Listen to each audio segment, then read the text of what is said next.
E agora sim, estamos ao vivo aqui. Vamos lá, Fabro. Estamos falando agora aqui da quarta live. Vocês que estão entrando agora, via Nath, a Marisa, tudo bem, galera? Fabro,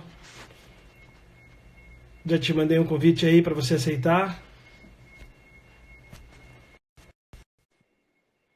Eduardo, Luiz. Fabro já vai entrar aí. Daí, Fabro, Bom dia, gente. vamos para uma outra dimensão e voltamos. Vamos. Fomos e gostamos. Desculpa, quero pedir desculpa às pessoas aí. Bem, enfim, é um novo jeito de se comunicar. Eu estou acostumado a usar o meu Instagram e Beto972. Depois vou passar o teu, Fábio. Mas nesse momento a gente está agora na plataforma do evento mesmo. Espero que as pessoas possam nos acompanhar. Eu vou dar o tema aqui. Vamos voltar, Fábio. Eu vou te apresentar de volta, né, como diretor executivo do ITS. Nós estamos cumprindo hoje uma agenda que significa não estarmos no pavilhão fazendo com, né, a terceira edição, ela infelizmente ela teve que ser prorrogada, todo mundo está acompanhando isso, então nós estamos fazendo uma série de lives, então o nome desse nosso nova plataforma é Maratona de Lives do Smart City Expo Curitiba, terceira edição. E o Fábio Stable vai estar com a gente aqui falando sobre como viver numa cidade inteligente a um passo adiante do futuro. Então, eu quero me apresentar, eu sou diretor de novos negócios do iCities, meu nome é Beto Marcelino, e o Fábio Stable é diretor de ITS, do Instituto de Tecnologia e Sociedade do Rio de Janeiro. Vamos lá, Fábio, vamos começar de volta. O que você manda? Tudo bem? Beto, muito obrigado. O que faz uma cidade inteligente? Eu vi ali que tem alguém de Fortaleza, né? Quantas vezes o iCities foi a Fortaleza sem sair de Curitiba, né? Eu acho que vai deixar um legado aí pro ano que vem. Eu acho que o iCities vai acontecer presencialmente. Esse ano ainda, né? Em junho, acho que é a próxima data, né? Sim. Né? Mas eu já estou sentindo que a gente vai subir no palco, vai falar para aquela plateia maravilhosa, vai descer e vai entrar no Instagram. Eu estou achando que esse iCities vai dominar o Brasil. E isso é um pouco dessa ideia de design inteligente, né? Ah, eu, tem muitas formas de você dizer o que é uma cidade inteligente. Eu lembro que na primeira vez que eu participei do iCities aí em Curitiba, no passado, eu falei que uma cidade inteligente é uma cidade que conecta pessoas. E aí eu falei da Barreira do Vasco, aquela favela no Rio de Janeiro que eu aprendi lá. E aí eu comparei a cidade da Síria, né, que estava completamente destruída, mas com gente, com a cidade fantasma da China, que tinha tudo que era IoT e conectividade, mas não tinha pessoas. Então, cidade inteligente é aquela que conecta gente, pessoas, e esse é o desafio. E depois em Floripa, quando vocês me chamaram, eu lembro que eu falei sobre inovação aberta. A Exatamente. dificuldade que é para esse ecossistema de inovação fazer soluções que sejam abertas. Vou até dar um exemplo agora do coronavírus. Eu estou vendo muito pedido de plataforma de compartilhamento de dados para saber onde é que tem gente doente, onde é que tem cesta básica para distribuir, onde é que tem vacina e etc. Muitas dessas plataformas, iniciativas, eles nascem fechados. Eu sou um portal que mostra dados. Algumas estão nascendo com a ideia de ser federação de dados. Eu mostro o dado, mas meu dado está pronto para receber o seu dado e você está pronto para enviar o meu dado. E essa inovação aberta, eu acho que é o que vai gerar o vencedor. Minha aposta para esse momento é de que vão haver 20 plataformas em 2 semanas que compartilham dados e a que vai sobreviver é a que fez inovação aberta. Legal. Bem, agradecendo de volta as pessoas que estão entrando agora aqui. Eu vi que tem vários amigos aqui, tem o Eduardo, tem o Caio, tem o Raniera lá da Paraíba. Que bom que vocês estão acompanhando a gente. Vamos lá. Quando a gente fala de cidades inteligentes e o tamanho do impacto, né, que elas exercem na vida das pessoas hoje em dia, eu quero sim começar lembrando de alguns temas que a gente pode dizer que vão evoluir, né, que não vão ser os mesmos processos. Acesso à informação, à educação, aos empregos e o serviço de saúde. Se a gente puder agora, Fábio, a gente entrar nessa pauta inicial aqui. Então, assim, em relação, como que você, como professor de inovação e um cara viajado e que tem um conhecimento fora do país, que conhece outras cidades, que você me diz aí em relação, primeiro, ao acesso à informação e à educação? Como que você está analisando hoje e o amanhã para isso nas cidades inteligentes? Nossa, o hoje eu acho que é a data mais especial que a gente poderia pensar. Né? São aí de conhecer mais de 70 países, talvez 80, morar na China, nos Estados Unidos, na Inglaterra e etc. Mas eu nunca vi todo mundo que faz faculdade estudando pela internet. Então, com essa suspensão de aulas, se olhar aí os governadores que fizeram, aulas estão suspensas hoje no Brasil inteiro. E aí as universidades perceberam que o calendário não vai aguentar esse quarentena que a gente não sabe quando acaba, né? Todo mundo foi para o Google Class, para o Zoom, para o Skype, para onde for, fizeram. E aí a gente viu uma revolução à força do sistema de educação. O que significa na prática é o seguinte, eu poderia ser colega de classe, todo mundo que está aqui no Instagram. Tem gente na Fortaleza? Pode fazer faculdade comigo, pode ter aula comigo e etc. O ITS, ele dá aula online ao vivo já faz 6 anos. Então faz 6 anos que a gente fala que não dá para fazer aula só para quem consegue pegar um carro, um ônibus e chegar até você. Tem que ser do Iapoque ao Chuí. E pensa, por exemplo, em inovação. Olha o que a ENAP está fazendo nesse momento, de pensar em cursos online ao vivo para gestor público, que realmente, assim, os desafios do Convite agora são comuns a todos. Olha a oportunidade da gente levar isso. Então, eu acho que para a educação vai ser um legado. A gente não tem processos ainda, o MEC não está pronto, as universidades não estão prontas. Dito isso, começou a corrida. Aquele que chega na frente, ele vai ganhar o mercado do Brasil e, se bobear, de toda a língua portuguesa. Isso passa diretamente pela forma como as pessoas vão conseguir seus empregos e as empresas vão pensar em como empregar as pessoas, né? 73% dos negócios vêm de pequenos empresários. Então, dos empregos, né? Então, assim, quem que a gente deveria estar realmente educando? Quem que a gente tem que estar atendendo? São essas pessoas. Vou dar o caso aqui da Natália Cury, do Me Poupe. Olha o que ela consegue fazer. Olha o que ela consegue passar sobre educação financeira, a desfudelância que ela fala. É como se ela fosse o novo Sebrae. É como se ela fosse, assim, descentralizada, ela está fazendo todo o empoderamento, o treinamento dessas pessoas fazer. Isso vem de onde? Cidades inteligentes. Então, imagina se a gente começa a pensar os sistemas não mais para turmas de 50, 30, mas 50 mil, 100 mil. Imagina se a gente faz percursos que a pessoa pode começar a aprender quando quer e ter a experiência dos outros. Não funciona tão bem como a gente gostaria ainda, tá? Mas eu acho que a gente está finalmente começando a escalar a educação. E aí, na questão de empregos, a gente está indo justamente naquele que precisa. Eu lembro, assim, não dá para dizer que você vai educar todo mundo, mas eu tenho certeza que você tem 3 mil empreendedores que estão prontos para bombar e revolucionar. Eles precisam disso. E fazendo um comparativo, é isso que eu vi na China. Certo. Bem, falando de China, o próximo tema aqui seria o serviço de saúde, né? O que nós temos hoje, o que nós temos de movimentação para melhorar isso. Como que é a tua visão? O que você tem de exemplo assim, do que você já viveu fora? E eu posso também citar aqui algumas coisas que nós estamos vendo, né? Uma enxurrada de aplicativos para a gente saber geolocalizar as pessoas, onde estamos. No caso do coronavírus, a gente saber que estado se encontra essa pessoa, qual hospital mais próximo, enfim, uma série de detalhes que vão ser colocados a partir daqui, né, para a gente já também se prevenir com outros surtos que possam ter aí no futuro, né? Estamos começando de fato a pensar nas próximas gerações, né? Olha, eu vou dar um exemplo aqui. O Sírio-Libanês, durante 3 anos, tentou fazer um aplicativo de telemedicina. E nessa última semana, a gente ajudou eles a fazer um aplicativo de telemedicina que já fez uma operação de apendicite. O que a gente está vendo, você vê, na Inglaterra, o NHS, o SUS de lá, o Sistema de Saúde, fez um aplicativo excelente para o primeiro cuidado. Como é que funciona na Inglaterra? Quando você tem uma doença, quando você está... Eu lembro a primeira vez que eu fui no médico, eu fiquei pé da vida lá.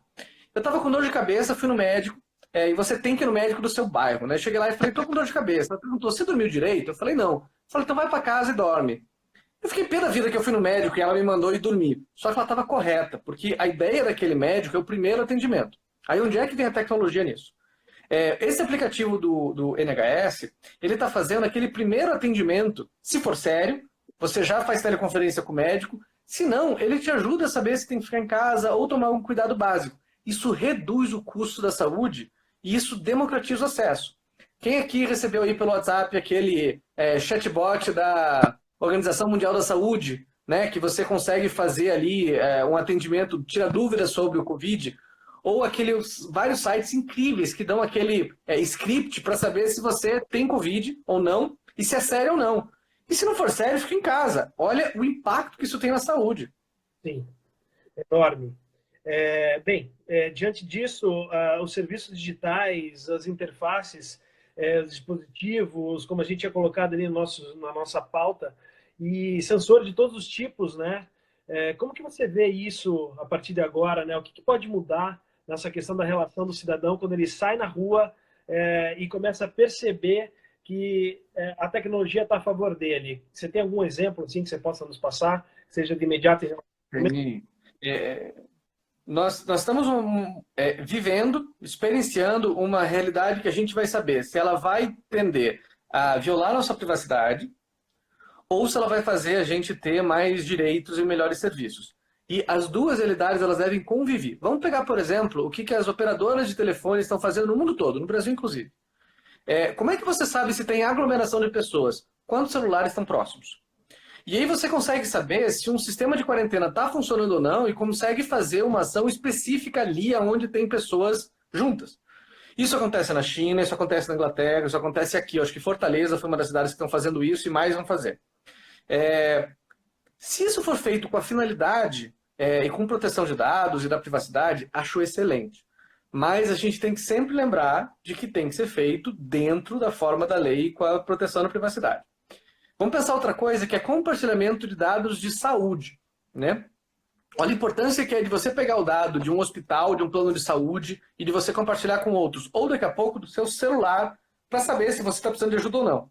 Bem feitinho já falaram ali no chat que Fortaleza está realizando mesmo. Se bem feitinho, esse compartilhamento de dados, ele é excelente, por quê? Porque ele integra as informações sobre a sua saúde. Mas isso tem que ser feito com a ideia de soberania da identidade que você tem. Ou seja, você controla para quem você quer ter dados, quando e em que forma. E você pode revogar isso. Tem dados que são do governo, então alguns dados faz sentido o governo ter, mas essa cadeia público-privada você tem que dar o controle para que as pessoas tenham. Existem bons exemplos disso daí acontecendo. O ID Wall, por exemplo, é uma iniciativa super interessante de identidade digital, que está sendo utilizada no Rio de Janeiro, e também com o Sírio nessa questão de telemedicina, para que você ajude médicos a fazerem receitas de casa e que você tenha um pouco mais de controle quando as pessoas estiverem fora do hospital. Tem que ser feito bem bacana. Estão falando que o Tarumã tem telemedicina, cidade de 15 mil habitantes já são inteligentes. É por aí. Você vê, cidade de 15 mil habitantes sendo cidade inteligente é genial. A gente tem alguns dados da OMS falando um pouquinho de tecnologia. A inteligência artificial, ela tem já 120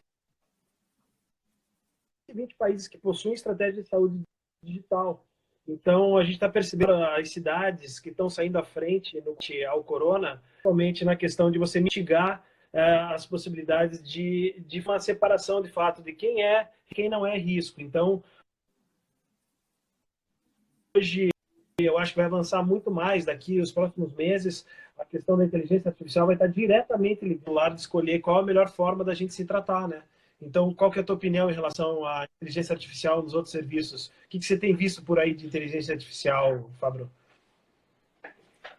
Bom, sou fã de inteligência artificial muito, porque eu acho que a inteligência artificial, o machine learning principalmente, ele permite você automatizar tarefas humanas que são chatas. Então, eu nem estou falando de substituir os humanos, estou falando de aumentar os humanos. Então, por exemplo, se você tem 10 mil pessoas chegando no hospital, a inteligência artificial ela pode te ajudar a saber quem precisa de mais tratamento ou não. Dito isso, a inteligência artificial ela requer um certo tempo para maturar, testar e fazer. Eu não acho que as grandes soluções vêm agora. E eu lembro muito do Bill Gates. Que ódio que me dá do Bill Gates, porque como eu admiro ele e como eu falo, por que eu não escutei antes? Já devem ter visto aí o vídeo do TED dele de 4 anos atrás, de falando que não é que o protocolo de saúde, de pandemia nosso é ruim, ele inexiste. Então o que a gente vê agora, claro, é que é uma falta de protocolo. A inteligência artificial ela é muito bem-vinda, só que ela vai exigir para sua maturação e uso um certo protocolo. Então eu não acho que essa pandemia ela vai ser resolvida com inteligência artificial. Eu acho que O que a gente, se você vê alguém falando que está com AI, desconfia um pouco se não é 3% AI e 97% boa gestão de dados, né? Ou Big Data, alguma coisa assim. Mas eu acho que a gente tem uma possibilidade de fazer isso. Então, onde é que eu vi AI na saúde sendo feita? Raio-X. Você analisar raio-X é uma coisa que a telemedicina está fazendo com uma enorme eficiência. Você vê que, uma vez implementado isso, você manda lá da Fortaleza o raio-X para São Paulo, ou o inverso, e pronto, está feito. Você pode fazer o médico em casa porque tem mais de 60 anos e está de quarentena, ele pode analisar de casa no celular e devolver. Isso é AI que vai fazer reconhecimento de imagem e vai fazer uma possível indicação do resultado daquele laudo. Essas aplicações eu vejo acontecendo, mas eu acho que a grande solução que a gente tem hoje é muito mais de humanos conectados e desenvolvendo problemas e conectando setores do que propriamente da tecnologia sendo mais autônoma. Certo. Bem, eu vi alguns casos aqui, eu acompanho muito aqui, vou até lembrar da live de ontem com o Renato de Castro, ele lançou o livro A Cidade Startup, vou fazer um jabazinho para ele aqui, eu li, gostei muito, e eu tive pesquisando algumas coisas, até para a gente poder colocar hoje aqui, para o conhecimento de todos que ainda não tiveram acesso ao livro, não leram.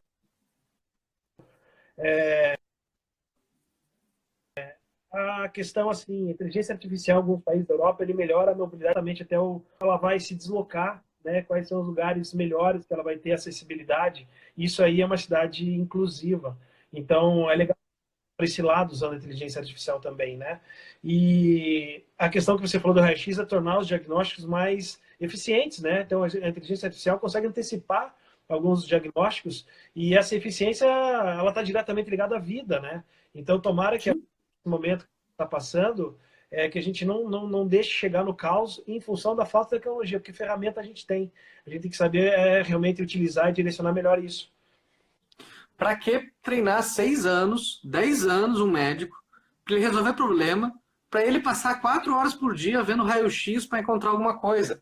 Que interessante que se você tivesse essa tecnologia como assistente do médico, falar, olha, o pulmão do Fabro, eu acho que ele tem isso aqui, você concorda? E o médico disse sim ou não. Isso é aumentar a medicina sem retirar o humano. Então, eu sempre falo que é tchau doutor ou olá doutor. A solução tem que ser olá doutor, olá doutora. Né? Ela tem que ser de você aumentar os humanos. É para isso que a tecnologia ela vai fazer. Legal. Voltando aqui, quando a gente falou de educação, eu lembrei de fazer esse comentário que eu vou fazer agora, sobre os Smart Campus. Então, a forma como os universitários hoje se colocam dentro de uma universidade, e o que a gente vê, a exemplo do Smart Campus, tem vários, tá? No mundo, você deve conhecer alguns, mas ele começa a se tornar uma referência exatamente para treinar a pessoa na prática, né? Antes de ir para a rua ou para o mercado de trabalho. Então, a gente chama isso de Living Lab. Queria que você falasse um pouquinho sobre isso, porque faz muita diferença. Hoje em dia, a gente tem visto alguns coworks se transformando em centros de inovação, a gente tem visto alguns centros de inovação nascendo em grandes centros. Hoje, nós fazemos parte do CRIA, que é o Campus Rebouça de Inovação e Aceleração em Curitiba, que é um grande Living Lab na área de construções sustentáveis, energias renováveis e cidades inteligentes. Então, aquilo vira um campo de experimentação, um Living Lab que vai poder aprimorar as pessoas, de fato, antes de irem para o mercado de trabalho. E nas universidades, me parece que algumas do país também estão seguindo esse caminho. Isso é muito legal, porque nós vamos ter pessoas melhores preparadas, né, para o dia a dia e enfrentando desafios como esse que nós estamos passando agora. Qual que é a tua opinião? Só para dizer aqui também, agradecer aí ao pessoal, a Vanessa, o pessoal da iCities que está todo acompanhando, que legal, a gente já tem um engajamento legal aí, o pessoal da House aqui da Gazeta do Povo de Curitiba, o pessoal da nossa assessoria, Marisa. Vamos lá, galera, tomara que vocês estejam gostando, vão ter outras. Vamos lá, Fábio, o que você me diz aí dos Living Labs e Smart Campus? Olha, eu conheci o CRIA faz mais ou menos um mês que me deram uma apresentação direitinha. É incrível. E olha como o CRIA ele é um Smart Campus, né? Porque o foco do CRIA é de ser um elemento desse ecossistema. Ele conecta pontos. O que a gente vê com o coronavírus é que ninguém tem capacidade de resolver o problema sozinho. E se você pegar e recriar com o outro, conectar pontos, a inovação é muito mais rápida. Porque daí você pode ter pequenos, médios, grandes, todo mundo trabalhando junto. O que eu vejo educação? Eu vejo educação ela se movendo rápido, com metodologias ativas, e de pensar a educação como um processo não fechado, mas um processo aberto. Ainda existe menos Smart Campus e existem muito Dumb Campus. Né? Eu acho que essa revolução ela é lenta, mas a gente lidera pelo exemplo. Então, quando a gente pensa, a gente criou, por exemplo, no MIT Media Lab, eu fui mentor, um dos mentores do projeto Inteligência Artificial e Bias, né? E distorções. E muito interessante só um pouquinho, gente, que eu acho que eu não sei se estamos escutando, eu não sei se estou com problema de conexão, hein? Escutando normalmente. Normalmente foi. Eu que devo ter clicado aqui onde eu não devia. E aí você tem essa prototipação rápida de fazer. Mas como é difícil essa metodologia, como é difícil conectar pessoas, preparar o professor para trabalhar nesse sistema não é fácil, porque o professor está acostumado com o semestre que começa e acaba, essa ideia de que você entra em sala 7 horas, mas que também não é trabalhar 24 horas. Então, assim, a gente está aprendendo a fazer isso daí. Não é fácil. E, assim, tiro o chapéu muito para todo mundo que está nessa. Dito isso, eu não vejo outro caminho. Pensa, por exemplo, os grandes grupos de universidade hoje, que daqui a pouco tem, sei lá, 100 mil alunos na rede. Só que são 100 mil alunos e não 100 mil redes. Não são redes de redes. Geralmente, a gente pensa a turma, o curso, o módulo, o campus, e não esse Smart Campus. A gente não consegue tripla hélice, a gente não consegue que a indústria, sabe, tenha no ritmo e na dificuldade que ela tem essa integração rápida da academia. Living Labs, a Suécia tem uma experiência muito legal de Living Labs, onde eles identificam que o governo ele é o maior problematizador que existe. Os problemas do governo são os mais reais possíveis.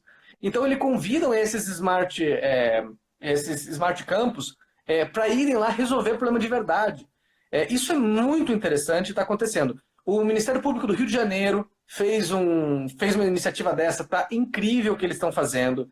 O CNJ está com uma iniciativa dessas. E eu sei que se for ver, por exemplo, as redes de inovação do setor público, eu acho que você vê várias dessas daí, a ENAP é um grande exemplo. É realidade. Ainda somos minoria, mas é realidade. Legal. Isso aí me fez lembrar de um detalhe. Bem, o iSeeds, essa empresa que a gente criou em 2012, e vem há muito tempo trabalhando com inovação para cidades, a gente teve uma preocupação no ano de 2016 e criamos um projeto chamado iSeeds Kids, pensando como, de forma pedagógica, uma metodologia pedagógica adaptada para crianças, passar esse conhecimento de tecnologia, inovação, enfim, todas essas derivadas que envolvem o tema de cidades inteligentes, para crianças de 6 a 12 anos, do ensino fundamental. E eu vou dar um exemplo aqui, que eu achei muito curioso, que tem um projeto chamado City Lab em Istambul. Depois a gente vai tentar entrar na pauta de mobilidade, vou falar de volta de Istambul, que é uma cidade com uma extensão de quase 200 quilômetros, e ela divide, né, a Ásia da Europa. É uma cidade interessantíssima nesse aspecto. Ela tem um projeto chamado City Lab, onde as crianças, a partir dos 7 anos, elas começam a programar. Então, ao invés de elas participarem de jogos online, elas criam o seu próprio desenho. Elas começam a programar a partir dos 9 anos e utilizar a robótica para criar os seus games. E a partir dos 15 anos já está apta a empreender. Então, eu percebo que cada vez mais, quando a gente fala de educação em cidades inteligentes, as crianças elas vão fazer parte desse universo de educação e de uma maneira lúdica. Então, quer dizer, quando em 2016 nós criamos o iSeeds Kids, nós estávamos corretos, que as crianças rapidamente vão entender melhor isso e fazer parte, né, dessa grande inovação que nós estamos vivendo. Eu acho, um exemplo, assim, se a gente não inova, o pessoal inova, Minecraft. Minecraft é genial. Porque ele tem uma concepção de cidade, ele tem uma concepção de programação, por mais que seja user-friendly, ele é mais ou menos isso. Tem alguns serviços nos Estados Unidos, aqui no Brasil eu não vi, muito interessantes, onde você recebe mensalmente um desafio para fazer em casa para as crianças. Então é uma mensalidade que vem o desafio. E muitos desses desafios, tem alguns que são de robótica. Então você compra meio kit básico, e aí você vai programando com a robótica o que você vai fazer. É muito interessante. Aqui no Brasil eu não vi ainda. Se alguém viu, pode botar aí no comentário. Não vejo a hora de comprar para minha afilhada isso daí. E o que a gente está vendo das crianças é que a gente tem uma possibilidade de fazer elas verem os desafios da cidade e pensar em soluções. É claro que são crianças, elas não têm um diploma de engenheiro para pensar uma ponte, mas a gente vai se surpreender com a capacidade que elas têm de pensar problemas coletivos. Porque isso é muito mais interessante que resolver 2 mais 2 igual a 4. Porque essa habilidade de pensar temas coletivos, que na minha época era o jardim que tinha na escola, que você pensava nas plantas que tinham lá, essa ideia do coletivo, eu acho que ela é essencial. E essa cultura maker de você programar é o que permite que você se sinta com poder de influenciar no coletivo. Então, Istambul, né, é uma cidade que eu fui várias vezes, gosto muito, e eu só conheço o lado europeu. Eu não consigo entrar no lado asiático porque é tão diferente e o outro lado é tão interessante. E é Constantinopla, né? Uma das cidades, né, é a joia ali, conectando os continentes, ela é super interessante. Me parece que o desafio de envolver crianças é o desafio de colocar elas, talvez até nas políticas públicas que dizem respeito a elas, né? Eu gosto muito de um projeto acho que era da Finlândia, onde eles criaram o Conselho de Cidadão Sênior. E a ideia era de que todas as políticas desenvolvidas para a terceira idade, ou melhor idade, como a gente chamar, elas meio que passavam por lá.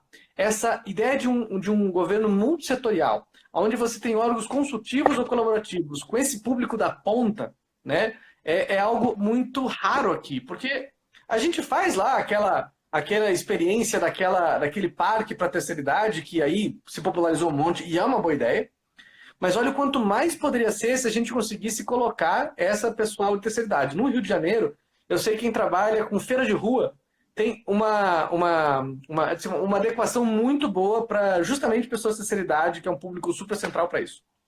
Legal, estou vendo aqui que o Sandro está aí com a gente, que participou lá desde o BQP, né, Sandro? Da Smart Green, aqui o nosso CEO amigo da Smart Green, aqui, engenheiro Ranieri, pessoal da comunicação, Melina, minha noiva, Caio, todo mundo aí acompanhando, que legal. Bem, vamos para um outro assunto aqui, que eu acho que tem um encaixe aí, já que a gente falou de Istambul, vamos falar de mobilidade. Bem, a gente acompanha nos grandes centros que cada vez está mais difícil da gente se locomover, né? E até, talvez, agora com esse aprendizado da gente ficar em home, a gente vai, talvez, poupar um pouco mais o planeta, com tanta emissão de reuniões que duram meia hora, 15 minutos, e validadas aqui pelas redes sociais. A gente falou disso ontem, né, Fábio? Esses dias, tanto você quanto eu tive que ir para Brasília para uma reunião de 1 hora, quer dizer, pegar um voo caro, perder o dia inteiro de trabalho aqui na cidade, para a gente poder estar lá presencialmente. Por que isso? Por que a gente não pode começar a acreditar mais nessas interfaces e usar esses meios de comunicação, as redes sociais? Nesse caso aqui agora, a gente tem uma série de pessoas nos validando, é como se a gente tivesse numa rede de blockchain, né? Quem nos valida são as pessoas que nos ouvem, nos escutam. Então, por que não? Vamos pensar um pouco mais nesse aspecto. Então, a mobilidade está diretamente ligada a isso, né? A mobilidade que passa pela mobilidade ativa, eu saio de casa, caminhando, de bike, de ônibus, de carro, seja lá do jeito que for, e como que ela ela avança, como que ela passa a ser uma mobilidade inteligente nos grandes centros. Qual que é a tua visão dessas viagens, desses lugares que você viveu? Me passa um pouquinho, para a gente começar a migrar um pouquinho, daí eu vou falar um pouquinho da curiosidade que tem em Istambul em relação ao trânsito de lá, que você deve saber que é um tanto caótico, né? Eu acho que o que eu estou vendo com essa quarentena é que a gente desenhou as cidades para resolver um problema. Olha a internet. A gente resolveu a cidade para a internet ser usada em determinados horários, em determinados serviços. Agora, com todo mundo em casa, é outra realidade. Olha a água. Eu fico imaginando a energia que a gente criou, digamos, um tecido para uma coisa e agora está usando para outra. Tem aí uma resistência a você fazer um outro uso. O que eu acho da mobilidade? Quais são as pessoas que têm casa no escritório? Poucas, porque a ideia da casa é um lugar de lazer, ela não foi pensada como escritório. Né? Eu, por exemplo, estou aqui na cadeira da casa da minha mãe, porque eu fiquei travado em Curitiba, não pude sair. É o lugar que eu tenho aqui para fazer uma reunião, digamos assim. Quais são as possibilidades que a gente tem quando faz uma reunião presencial para alguém entrar à distância? Microfone, câmera e etc. Veja que a gente não está preparado para essa mobilidade online, a gente está entrando à força. E aí a gente fica usando o mesmo sistema que é, pega o carro, pega o avião e vai lá. E aí, claro, que isso causa um gargalo enorme na mobilidade. Há uma mudança de lógica que vai levar um tempo para a gente criar essa infraestrutura. Então, por exemplo, na Espanha, quando eu fui no Mobile World Congress, por exemplo, eles tinham algumas cabines para você fazer reunião. Então, lembra a cabine do Superman, que ele entrava e trocava de roupa? Essas cabines entravam para você ir fazer uma reunião. A gente não tem isso daqui aqui. Que interessante seria se você tivesse, em vez de, nas empresas, esse espaço para você fazer essas reuniões. Veja que eu tenho o celular que eu estou usando aqui, mas assim, o microfone não é ideal, eu poderia ter outras coisas. A gente não tem esse equipamento a todo momento, né? Uma coisa que você pluga. Então a gente não está pronto para isso, mas em termos de mobilidade, eu acho que a gente está experimentando que talvez tenham muitos gastos que a gente faça que não precisava. Hoje, o ITS, eu vi que aí o Alexandre está aí, ele está preso na Costa Rica, eu estou aqui em Curitiba, tem gente no Rio Grande do Sul, tem gente em todos os lugares e funciona normalmente. Não é para tirar o presencial, não é esse. Mas sabe quando a gente pensava criar a internet para desktop? E aí a ideia era ter um website? Não faz mais sentido você fazer um website, porque a gente sabe que hoje o celular é mobile first, né? Você cria para o celular. Eu acho que a gente deveria começar a fazer qualquer encontro para ser virtual first. O encontro deveria ser feito para ser virtual e ter a possibilidade de entrar presencial e não o contrário. Esse eu acho que seria o mais saudável da gente começar a pensar. Legal, muito bom. Acho que esse é o caminho mesmo, Fabro. E quando a gente fala de eletromobilidade, de micromobilidade, queria saber um pouquinho a tua opinião. A gente passou agora por alguns processos, né? Nós acompanhamos a chegada das bikes compartilhadas da Yellow em Curitiba. A gente acompanhou de muito perto a chegada dos patinetes elétricos da Green, depois a fusão das duas empresas, né, como Grow, e depois a saída deles de grande parte do mercado. Então é uma coisa assim um pouco antagônica quando a gente fala que está evoluindo, que a gente agora tem a possibilidade de fazer um transporte mais livre e também sem emissão de CO2, né, por ser elétrico ou ser mobilidade ativa, que é o caso da bicicleta. Mas o que você me diz sobre isso, sobre a chegada da eletromobilidade que vem com tudo e ao mesmo tempo, como que ficou para você? Eu acho que a gente não deveria falar mal da bicicleta, e sim do capital de investimento maluco que existe por trás dessas empresas. Então, eu vi na China, em Shenzhen, foram, se não me engano, 117 empresas criadas em um mês de bicicleta. Tinha bicicleta que tinha música, tinha bicicleta que tinha carregador de celular, tinha bicicleta que... e assim vai. Sobraram 3, entre elas a Yellow. Esse canibalismo muito rápido, típico da inovação da China, ele criou que aquele vencedor ele recebeu um monte de dinheiro, como são todas várias das startups que crescem muito rápido. O que acontece com esse dinheiro é que ele precisa de um retorno rápido. E o que se viu na China é de que o mercado de bicicleta ele chegou no máximo rapidamente. Então, todas que estavam lá, elas ficavam distribuindo bicicletas fantasmas pela cidade, porque elas precisavam mostrar para o investidor que estavam dando lucro. E aí o que a gente viu, talvez, na Yellow, e essa é uma especulação sobre a Grow, é que, na verdade, você tem um capital que era bilionário, mas ele saiu dali muito rápido, porque ele não estava ali pela bicicleta, pela mobilidade. Ele estava ali pelo capital especulativo que ele tinha. A gente viu aí o WeWork, a gente viu outros casos aí de que tinham essa inflação. Melhor seria se a gente tivesse modelos mais sustentáveis. Aí você vê um bom exemplo, por exemplo, da Bike Itaú, onde ela está em várias cidades, continua, se expande com resiliência. E eu gosto de Curitiba, porque Curitiba nunca pensou o last mile da mobilidade sozinho. Curitiba sempre pensou o metrô ou o metrô de superfície como nódulos, como módulos de um mesmo processo. Ou interbairros, toda essa questão dentro do bairro da distribuição. Então, talvez, é de se celebrar que a bicicleta chegou, mas é ingênuo imaginar que o problema da mobilidade ele seria resolvido com uma bicicleta. Ele se resolve com um sistema, com um ecossistema que está sendo feito. Adoro, venham mais bicicletas, scooters, venham mais inovação. Mas a gente deveria sempre imaginar que é o governo, é o interesse público que tem que liderar isso. E é o governo como plataforma. Eu não estou falando que o governo tem que fazer bicicleta. Eu estou falando que o governo ele tem que identificar os problemas, jogar de forma inteligente no ecossistema, para que eles possam pensar de como resolver de forma tríplice hélice, multissetorial os problemas. Eu acho que a gente vai sentir falta da Grow, mas por outros motivos, vão nascer outras Grows. Mas o problema de mobilidade ele é um pouco mais complexo do que simplesmente. E que bom que eles vieram para mostrar que é possível. Se alguém me falar que não é possível de bicicleta, eu vou falar, você já tentou? Muito bom. Eu estou vendo que a gente aqui falando do kit Lego, né? Vendo aqui alguns comentários interessantes. Eu tive conhecendo na Positivo Tecnologia um kit Lego e também o kit da Cidade Inteligente, qual a criança aprende desde pequena já a brincar de robótica e também jogos. Tem o pessoal aqui do Paraguai que estão nos acompanhando, tem o pessoal que comentou que o Farol do Saber de Curitiba também tem os seus espaços makers com impressoras 3D e kits de robótica.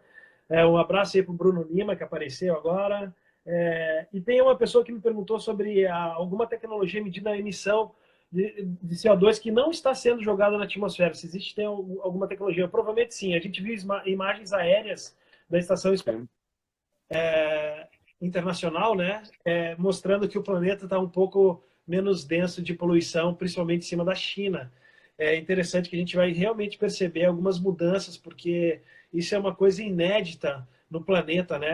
A gente ter ficado sem tantos voos, os aviões poluem muito, né? Foram cancelados nos Estados Unidos mais de 3 mil voos diários. Você tem noção do que isso pode ser benéfico, né, para as aves, para os animais marinhos, enfim, nós não sabemos ainda quantificar. Mas aí, Fábio, eu não sei, passo para você a bola, não sei se você conhece alguma tecnologia que já está começando a mensurar o ar, a qualidade do ar nas cidades. A gente, com certeza, quem vive em grandes centros como São Paulo, Nova York, que conhece as cidades, assim, eu conheço também, e sabe que está sempre uma cidade congestionada, uma cidade com ar mais pesado, né? O que você acha? Já tem alguém pensando nisso? Eu não sei se é sustentável isso que a gente está vendo. O Lito, que tem um canal ótimo no YouTube, ele mostrou como é que está o radar de aviões, né? Realmente a caída é enorme, né? De mensuração de cidades, em larga escala não. Eu sei que crowd science, né, que muitas vezes fazem de aplicativos que as pessoas têm de mensurar coisas, tem, mas nada em larga escala que eu tenha visto a minha visão. Eu acho que a gente vai ter uma experimentação de como é que é a cidade mais devagar, mas quando eu penso em Cidade do México, em Pequim, eu lembro de um lockdown que eu peguei em Pequim por causa da poluição. E assim, a cidade para e realmente depois de 24, 48 horas você vê uma diferença no ar, né? Mas eu acho que a gente não mudou o sistema. Você vê a previsão que o Itaú fez aí de financeiro, que saiu ontem, ele prevê um decréscimo na economia agora, mas ele prevê 5% de aumento do PIB ano que vem. E a ideia é que o pessoal está muito animado de que a hora que passar essa quarentena vai ser anabolizante para todo lado. Vai ser aquela economia assim do tipo, pelo amor de Deus, quero tomar cerveja, quero subir escada, quero não sei o quê. Pode ser, é uma possibilidade. E vai ser tanto dinheiro injetado, um novo plano Marshall, alguma coisa assim, para que a coisa volte a pegar, que eu acho que em termos de poluição não tem, pelo menos posso estar sendo ingênuo, mas eu acho que não tem nada sistemático mudando. Eu acho que a gente está preocupado em que as pessoas tenham que comer, ponto um, que as empresas não fechem, principalmente pequenos empresários, não quebrem massa, e que as pessoas não morram por falta de ventilador. Então, eu não sei se a gente está fazendo alguma mudança nessa questão de sustentabilidade em relação a isso. Se tiver um legado, eu vou ficar muito feliz. Mas eu acho que a gente está só, sei lá, passando né, algodão de camomila no olho, que tem um problema sério de infecção. Acho que não é nada revolucionário. Certo. Muito bem respondido. Ainda pode ser uma incógnita, né? Mas, assim, quero agradecer também aqui a presença do Michel Juazeiro, grande amigo, esteve com a gente em Barcelona agora no passado, com a família. Muito legal ver esse cara, esse trabalho que ele leva lá para a cidade dele. A Michele está dizendo aqui que recebeu uma foto dos canais de Veneza, né? Espero que não seja fake, os canais lindos, limpos, com golfinho, enfim. Isso me lembrou uma outra coisa, Fabro. Quando a gente fala de MaaS, de Mobility as a Service, e uma tendência da gente não ter mais carro, quer dizer, comprar carro no futuro futuro talvez seja uma coisa questionável, né, como o status de hoje, no futuro a gente vai preferir se locomover de uma outra forma. Então, os veículos compartilhados, os aplicativos, os shuttles. Qual que é a tua opinião sobre o futuro da mobilidade nesse aspecto, quando os jovens preferem muito mais estar ligado à tecnologia, um celular bom, com boa conectividade, do que um próprio carro, né? Como era, pelo menos, a minha. Sou um pouquinho mais novo que você. Ah, não, não. Sou um pouquinho mais velho que você. O que você me diz sobre isso, Fábio? Olha, do que eu vi, o carro elétrico vai levar uns 15 anos até ele aumentar mais a metade da frota. Eu acho que a venda de carros parou de crescer, mas ela não diminuiu drasticamente. O perfil de carros mudou, mas continua essa ideia do carro como individual. A gente tem rua, garagem, motorista. A gente tem muita coisa que facilita o carro existir. Eu acho que ele vai diminuir, mas ele não deve desaparecer tão cedo. O que eu acho que vai acontecer é que a gente vai ter mais diversidade de formas de transporte. Bicicleta, por exemplo, é mais velha que andar para trás, mas agora é que a gente tem ciclovia, agora é que a gente pensa em campanha de trânsito, agora é que a gente tem essa questão de aluguel. Eu acho que a unidade ela vai se transformar, mas muito pela uma necessidade. Mas eu não acho que ela vai ser radicalmente diferente. Lembrando que em termos de acessibilidade, né, o carro ele é uma minoria da população que tem. Né? A maior parte dos brasileiros não tem carro. A maior parte dos brasileiros, de vez em quando, tem ônibus. E Brasília, eu acho que é uma cidade importante de falar, porque é uma cidade feita para a mobilidade ser perfeita e é péssima o transporte público em Brasília com as cidades satélites. Né? Em questão de trânsito, qualidade, periodicidade, etc. Então, eu gosto de pensar no carro, mas eu não sei se o carro ele é a solução que vai realmente fazer o Brasil ser mais inclusivo nesse tipo de mobilidade. Mas pensar no carro nos força a lembrar que transporte público de longe, a coisa mais barata, eficiente, necessária para centros urbanos. É difícil de chegar lá na cidade de 5 mil habitantes, que fica a 1 hora da outra, é um problema para essas cidades, mas aonde mora a maior parte da população no Brasil, o transporte público deveria ser prioridade sempre. E aí eu lembro muito de Curitiba, né? Porque Curitiba começou a pensar transporte público na década de 80. Né? Eu lembro quando eu cheguei em Belém e eles tinham acabado de celebrar o Millennial, que era em Bogotá, e a ideia do ligeirinho já era uma ideia da década de 80, biarticulado, finalzinho de 80, 90. Então, gosto do carro, eu não tenho nada contra o carro. Eu só acho que vai ser uma revolução lenta e eu espero que ela passe pelo transporte público. Certo. Tem várias perguntas aqui, né? Estão falando de drone, estão falando sobre o shuttle autônomo. Aí passa também um pouquinho, né, Fábio, sobre ligados aos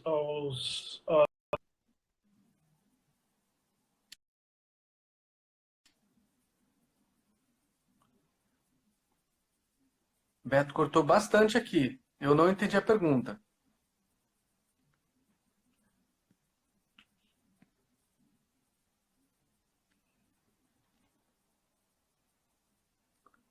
Alô, Beto?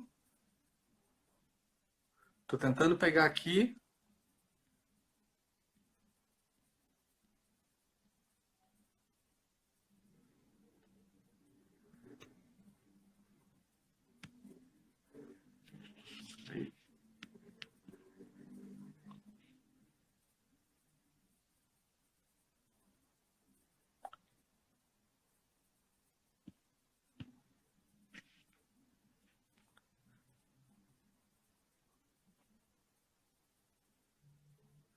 Beto, eu não estou te escutando. Eu estou vendo aqui o Daniel Miranda falando, a Renata Guedes. Beto, eu acho que você está mudo. Gente, vocês me escutam? Eu estou mudo também ou não?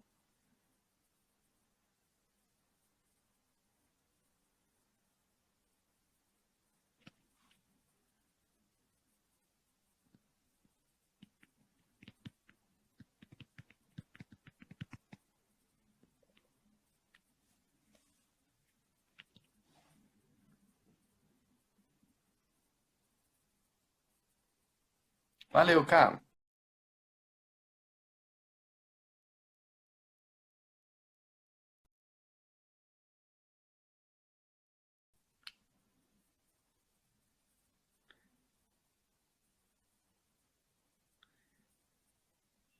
Beto, eu acho que você falou um monte. Eu tentei reconhecimento labial, o pessoal aqui do chat também. Eu só não sei se eu consegui. Existimos! Eu acho que foram muitas atualizações, tinham mais de 100 milhões escutando, é por isso, cara, caiu, foi mal. Né? Passou o caminhão lá fora e cortou o áudio, foi isso. Desculpa aí, pessoal. Me perdoem, mas a gente vai ter que mandar um recado lá para o pessoal do Instagram para melhorar a capacidade do servidor deles, porque a partir de agora esses lives vão pipocar o tempo inteiro e a gente precisa ter qualidade na transmissão, né? Eu estou aqui com uma internet super boa, com uma capacidade alta de transmissão, só que eu acho que está pegando mesmo. A gente tem acompanhado algumas lives e o Instagram está sendo bombardeado de lives todos os dias e talvez o servidor dele esteja começando a pitar. Fabro, podemos prosseguir aqui? A gente tem mais alguns minutos. Uhum. Para fechar aqui, já que teve, infelizmente, eu dei esse mole no início de fazer pelo meu pessoal, depois passei para esse, pela nossa plataforma de Smart City Expo Curitiba. Para quem está entrando agora, nós tivemos que sair e voltar aqui ao vivo. E a ideia é o seguinte, que essas lives sirvam um pouquinho para a gente deixar todo mundo assim com um pouquinho de água na boca em relação ao que nós vamos ter na terceira edição esse ano, que a princípio foi transferido para o dia 18 e 19, Smart City Expo Curitiba. Um grande nome, um evento diferente dos 2 anos passados, uma área de feira bem mais experimental e também um sistema de palestras diferente. Quem for até o evento do que eu estou falando, mas tem que ir. Eu não vou ficar dando muito spoiler não, senão a equipe de produção aqui me mata. Mas assim, queria que você falasse um pouquinho sobre a economia criativa, Fabro. O que você tem visto? O que você viu por aí? Para onde a gente está indo nesse aspecto? Qual o futuro dessa economia criativa que faz negócios que você imaginou serem criados e que engajam tantas pessoas rapidamente, né? Um exemplo, Curitiba, uma cidade que não tinha o hábito nem o costume de se encontrar na rua. Hoje as pessoas se encontram nas ruas, as pessoas querem se ver nas ruas, ninguém quer mais de se enfiar em balada, quer ficar em barzinho, quer ficar na rua, quer ocupar os espaços públicos. Isso gera segurança também, me parece. As pessoas se sentem mais seguras estando juntas. E aí envolve a segurança também, que a gente não vai ter tempo de falar, mas um pouquinho de economia criativa no teu olhar, ligado a essa segurança das pessoas estarem convivendo juntas e novos negócios sendo criados todos os dias através disso. Olha a diferença de Buenos Aires para o Rio de Janeiro. Quem já foi ali para Ipanema passou raiva. Por quê?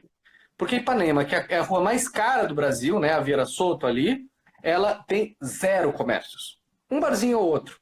Mas basicamente é o quê? É um portão, uma grama e um edifício. O que acontece à noite? Vazio. Não tem nada. Não tem nada na praia, não tem nada na rua, não tem nada. Agora olha Buenos Aires. Buenos Aires, já no plano da cidade, tem que muitos dos térreos são destinados a comércio. Vários pequenos comércios, restaurantes, barbearias e etc. O que acontece? Você anda em Buenos Aires à noite e ela é cheia de gente. Você não tem por que andar em Ipanema na Vieira Solta à noite. Você tem todos os motivos do mundo para você passar e viver em Buenos Aires, em Recoleta, por exemplo, à noite. Então, veja que ocupar a rua faz sentido, não faz sentido. Não, é burro você criar uma cidade que vai ser usada só de dia. Você deveria utilizar aquilo para todos os usos possíveis. Então, que bom que Curitiba e tantas cidades são assim com essa ideia de ocupar a rua, e aí a gente entra na economia criativa, que descobriu clientes. Então, quem faz stand-up nesse momento está fazendo vídeo de casa. Não tinha essa ideia de vídeo de casa. Quem faz roupa, quem faz produtos e tudo mais, está distribuindo por economia circular através de grupos de WhatsApp no que está acontecendo. Comida, por exemplo, a experiência da quarentena ela tem sido muito mais a comida do seu bairro do que lá o grande supermercado. Então, a economia criativa ela está criando redes e está usando a internet e tecnologia para chegar lá. Legal, é isso mesmo. Então, aqui eu estou vendo que tem o Eduardo Landes, mandar um abraço para o nosso tio aí. Tem mais pessoas aqui de Brasília, a Carol Sampaio também, agradecer ela que não estaria lá, não estaria hoje no evento, então está podendo acompanhar a gente um pouquinho aqui. E para encerrando também, dizer que estamos acompanhando dia a dia, em Barcelona também tivemos um call hoje sobre o avanço do coronavírus no Brasil. A gente está ficando em casa, quer dizer, hoje eu estou em casa, já vai fazer uma semana, quase 10 dias que eu de fato não tenho saído. É uma adaptação dura, para mim, que sou um cara de novos negócios, estou sempre na rua, as reuniões são todas fora, né? A nossa equipe fica mais interna no escritório, mas é uma adaptação necessária para esse momento. Então, dizer que dia a dia nós estamos acompanhando tudo que é possível, tentar transformar, mitigar o máximo possível as informações verdadeiras, não acompanhar as fake news e tentar achar o ponto certo da hora que nós vamos ter a tomada de decisão, que é mantemos 18 e 19 de junho, que a princípio sim, me parece que há uma nessa curva da gente poder fazer em junho, mas caso contrário, a gente já vai ter uma data também reservada em dezembro. E a gente espera que vocês possam nos acompanhar, continuar a acompanhar essa maratona de lives. A gente está tentando trazer um pouquinho do que a gente ia apresentar no evento. Eu estou adorando falar com o Fabro aqui. Fabro, eu vou escrever teu endereço aqui do teu Instagram para o pessoal te acompanhar. E deixar para algumas últimas perguntas aqui, talvez você possa responder, Fábio, tem uma aqui interessante.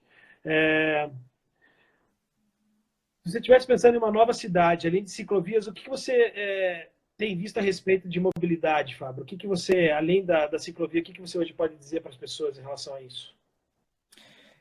Eu acho que o principal é pensar em umas cidades que sejam com módulos, né, menores em si. Há uma lei em Paris, por exemplo, onde você tem uma obrigação de misturar classe social e de misturar usos no mesmo prédio, ou no mesmo quarteirão. Essa diversidade da cidade, ela favorece com que você tenha mais diversidade numa mesma região. Então, acho que o problema da mobilidade não é só de levar as pessoas de um lugar para o outro, mas é principalmente você não precisar cruzar a cidade para fazer alguma coisa. Essa é uma fala do Jaime Lerner lá de trás, da metáfora dele da tartaruga, né? De que você tem que pensar como pequenos quarteirões e que você não tem que cruzar a cidade. Recomendo a todo mundo aí que gosta de videogame e tem tempo de jogar SimCity e tantos outros simuladores para ver o que funciona e qual é a experiência. Mas acho que na cidade eu pensaria em lixo. Eu acho que é algo que a gente tem que realmente repensar, porque o lixo ele é pensado no final do processo e no início da cadeia. Eu pensaria muito em sustentabilidade energética, que é algo que é básico, mas que a gente não pensou lá atrás e agora é um problema enorme. Você vê no Brasil, cidades do sul, ninguém tem janela dupla ou paredes preparadas. A gente perde um monte de calor e aí você tem que gerar energia para jogar calor, porque ninguém quer viver a 10 graus à noite, né? Então eu acho que tem essas lições. Mais cidades, elas não são criadas do zero e elas são criadas sobre cidades e sobre cidades. Foi um prazer agora, há pouco tempo atrás eu estive em Atenas.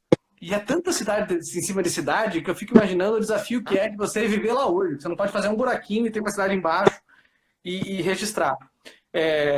Acho que a gente tem o desafio de, já que é um tecido orgânico a cidade, de como resolver ela. Legal. Eu estou vendo aqui que tem a pergunta de investir em intermodalidade, né? Alô, Beto?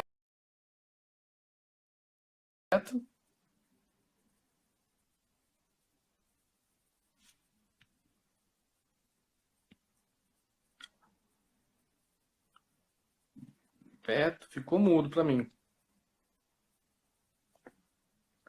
Gente, escrevam ali se sou eu que estou mudo, se é Beto que está mudo novamente.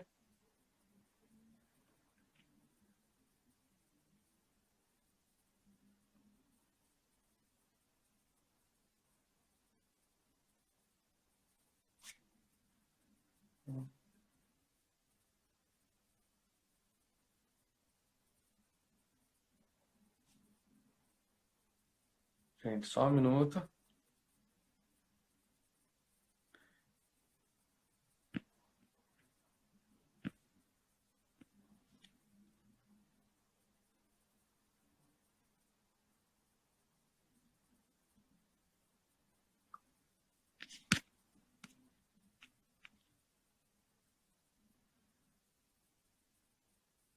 Beto.